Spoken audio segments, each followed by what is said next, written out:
Um, Actually, this video is specifically about DNS, and since I don't have, this is a fresh machine which I have. What I'm gonna do is I'm gonna install DHCP and DNS together and see how easily you can do it. So basically, first thing what we have to do is we have to add roles, right? Just let me check whether I'm recording. Okay, recording. So how do we add roles? We can add role from here directly, or we have to remember these two menus. The first one is manage. If you click manage, and you'll see add roles or remove roles, add servers, create groups and things. Okay, this is the important place for the manage. With the manage menu, you add roles. Okay, once you add roles, you access those roles through the using tools. Okay, let's see how I'm going to add two roles together. Add roles. Click next. Next, everything default until you find a list of roles. Select server roles. Okay, so what I'm going to do is I'm going to add DHCP, add features, and DNS, add features.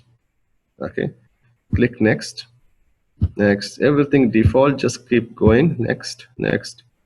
Just mark this in case for if that particular service requires to restart, it will restart, otherwise it won't. Yeah, so you click install.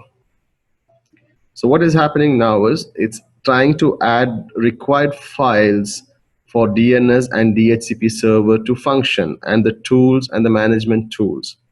Once the service is added, then we have to configure based on our network enterprise requirements. So I'm gonna wait till it completes. Just I'll pause the recording. How do I do? Okay. Now if you see the installation is completed, configuration required, installation succeeded on server DCA. So what happened now? Both DHCP and DNS server installation is completed, and which didn't require us to restart. So I didn't restart, or it didn't restart. Okay. So this is done now. So the first step is I'm going to configure. So where do I access the installed services? Not from here. From this place is information only, information purpose only. So as I said, like after you add roles using manage, you access those roles using tools. Okay, so first I'll go with the DHCP. So in the DHCP, I just have to expand. I'm gonna configure IP version 4. So I click on the IP version 4, and it is asking me to configure the scope. There is no configuration is done. Only the required tools and files are being copied. So I right click and I say new scope and click next. Just give the scope name. Usually the scope name is the network address 10.0.0.0 in our case. Click next. So what is the range of IP address we need? Okay, so starting address 10.0.0.1, and I say 10.0.0. say 100. And what is the subnet mask we are using for our network? 24 bits. That is 24 bits. Why it's selecting 24 bits. So that is 255.255.255.0. This is our network. So click next. What is it asking? Add exclusion delay. Out of this pool from 1 to 100, do you want to exclude? That means not to distribute, not to use for the distribution. So I say yes, because I might have other servers where I have to set the IP address manually, not dynamically. So I say 10.0.0.1 to 10.0.0.10. So this IP address range will not be distributed to the clients who is requesting for the TCP/IP configuration. So I click next. List duration, leave it as default, which is the 8 days. It's asking, do you want to configure the DHCP scope options, like when distributing the IP address, do you want to distribute your DNS server IP address as well, or domain name as well, and the default gateway as well, and things as such. Let's see what's going to ask. So I click next. Router default gateway, in our case, we say it is 1. I click add, and I click next.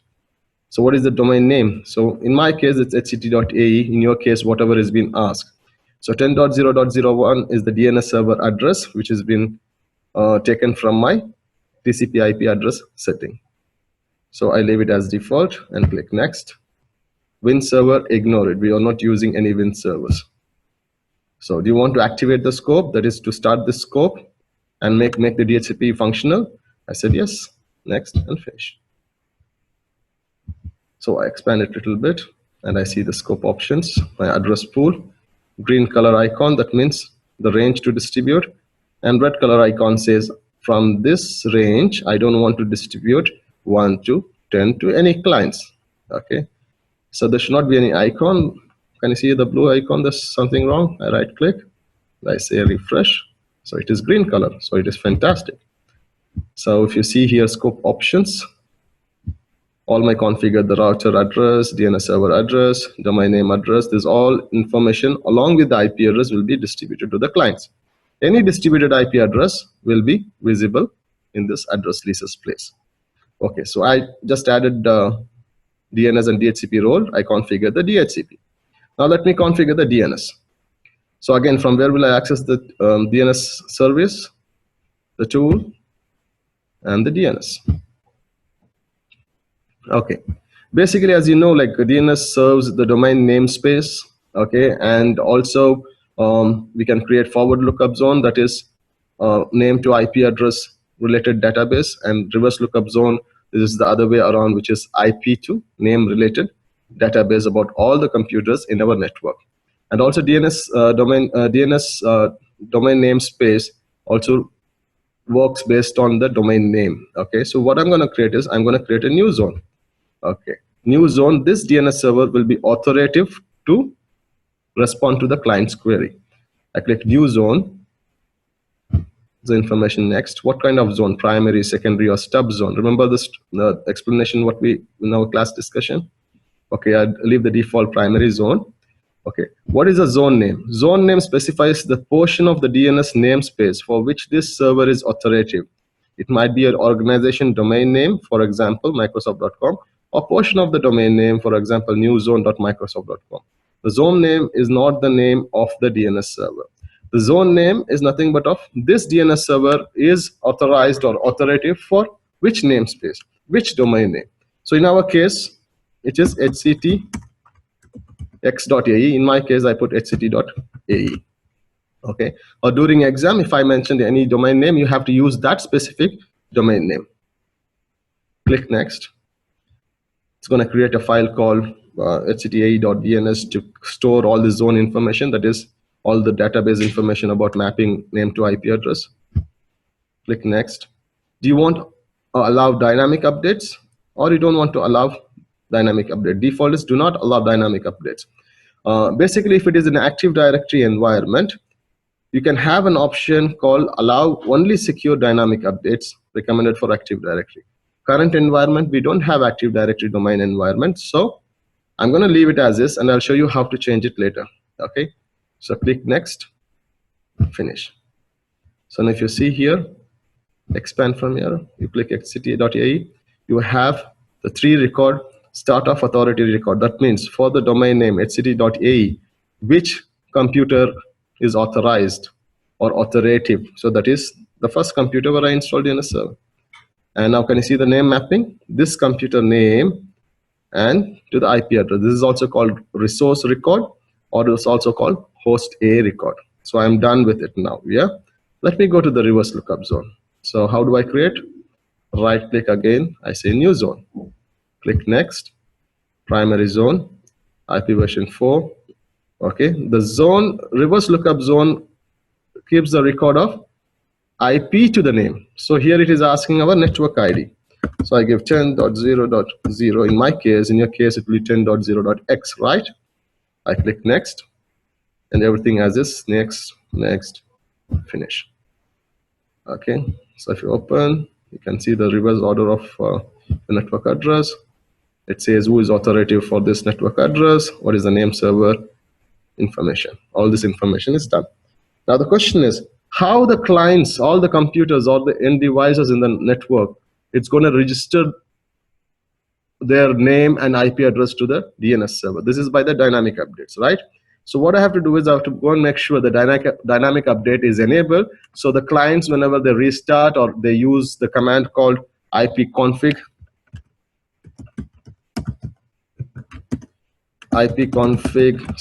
/register DNS, it will automatically come to the DNS server and register themselves here. So currently I have not enabled the dynamic updates. Now I'm going to enable the dynamic updates, and I'm going to go to my two other virtual machine and try to do this command to see the client computers can register their information, that is the forward lookup zones information name to IP address. Yeah. So right click on your zone, click properties, dynamic updates. It's none. That means no clients or the no computers in your network can register automatically. Okay. So you have only secure, non-secure, and secure. If it is an Active Directory environment, you will see one more option which is called secure. Okay. Since this is not an Active Directory environment, there is no option for secure only. Can you see here? It's only we don't have Active Directory installed. That is the reason we don't see this information. Okay. So I enable secure or non-secure. I say okay.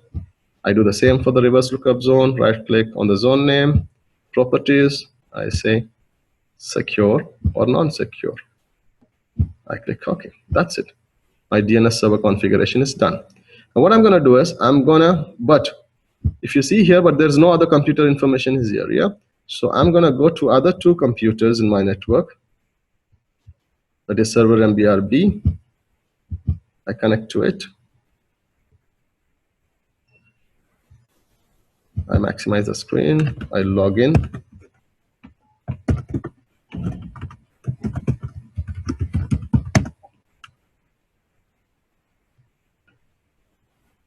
I'll make sure this computer has all the IP information. The DHCP server is supposed to send it to this computer, right? So ipconfig/all. Let me scroll up. Very good, fantastic. Can you see? IP version 4. I started from 11. Yeah, this is the first computer got the IP address 11. Remember in the DHCP we did the exclusion 1 to 10. That's why the DHCP server didn't send those IP address. Okay, my default gateway okay. DHCP server is okay. My DNS server is also fine.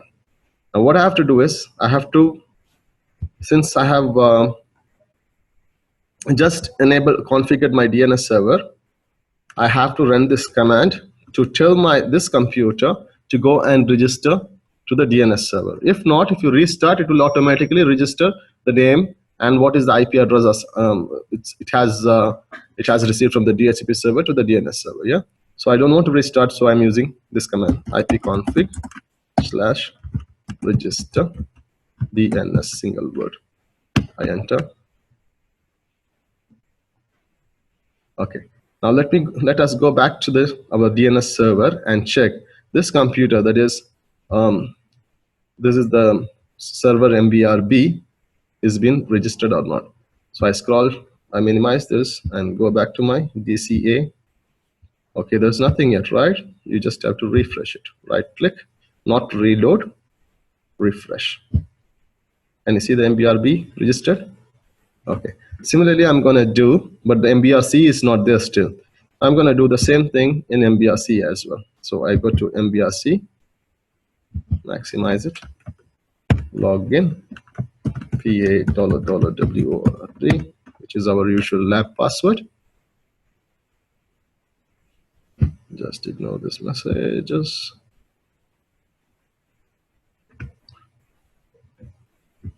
Command R. Okay, I started this MBRC, then I checked with ipconfig/all. I can see it has received the IP address 12 and all my configuration is correct. Now I'll tell this machine, rather than restarting it, go and register yourself to our DNS server. So now I say, what is the command? ipconfig/register DNS. Oops, did I make some mistake? Yeah, type spelling mistake, register DNS. You should get the confirmation like this. Windows IP configuration. Registration of the DNS resource record for all adapters of this computer has been initiated. Okay. So MBRC is also done. Let me go to the MBR, my DNS server. Again, what do I see? Only 2 records because I didn't refresh here. Right click and refresh. So I have all the computers in my network, their information, that is host name to the IP address mapping, that is the host record, is in the DNS server. Is that easy? Very good. Also, for example, just think about like the web server. Like say, for example, there is a web server running in SVR MBRC. Like there is a website, okay, but you don't want people to access it using SVR MBRC. For example, I want to say it's www.hct.ae. So for that, we can also create a canonical name. Canonical name means mapping a name for the actual computer's name. Yeah. Now see what's going to happen. Right click and I'll say new C name alias. Yeah, C name is canonical name, that is a nickname for the actual computer. We can think like that. Okay. So I click. So what is the alias you want? I said www. Okay. So what is the actual computer's name? I browse. Which computer? This is my server forward lookup zone. This is my zone name. I want to make MBRC to be called www.hct.ae. Okay, fine. Is that right? So anybody types www.hct.ae, it will give the IP address of SVR MBRC. So let's test this. To test the name resolution, we use a command called nslookup. Okay, let's see. The SVR MBRC, the name to IP addresses, SVR DNS server says SVR MBRC has the IP address of 10.0.12. So I want to check my name resolution. So the command, as I said, nslookup. Yeah, nslookup SVR-MBR-C. Okay, it says SVR MBRC IP address is 10.0.12. This is how the DNS server responds to the client queries using the name. Okay, now what about www, which is the alias name for this server, right? So when I type www.hct.ae, I should get the same IP address. Let's try that. nslookup www.hct.ae. What did I get? I got the same IP address, and it also says what is the name of the actual server as well. So this is all the resource records which you can manage. You can create alias names. There is a lot of other varieties of host records, made exchange records, other new records.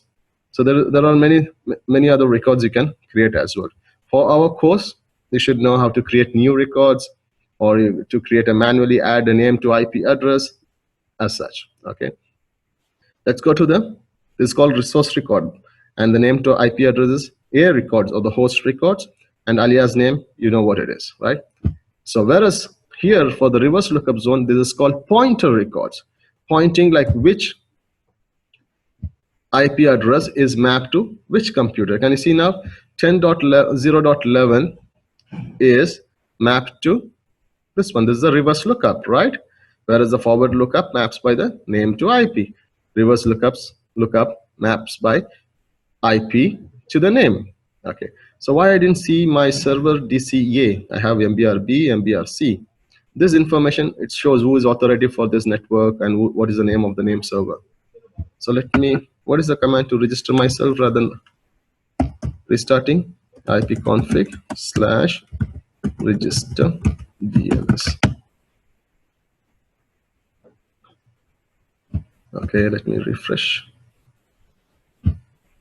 Okay, it might take some time. Let it go. Okay, I got it here. So server DCA pointer record. Forward lookup zone, it's called host record, and reverse lookup zone, the mapping is called pointer record. Please remember this. So again, right click, you can create new pointer, new alias, the same way what we did for the CNAME records. Okay, is that easy? So now my DNS is functioning properly. To test the DNS, you just use a command called nslookup and the computer name which are trying to resolve. Like, let's see whether my hct.ae will respond to me without any computer name. hct.ae. Fantastic. So this command will help you to troubleshoot when you're trying to join a computer to a domain controller. You can use this command to see, because the name resolution is important, and DNS server is one of the important component for the Active Directory domain services, because always any service is required, the client computer's contacts looks into the DNS server service records to find out which domain controller or which computer is doing this particular function. Like for example, authentication, which computer should I contact to get authenticated, and things as such. Okay, that's it guys. Let's see you again.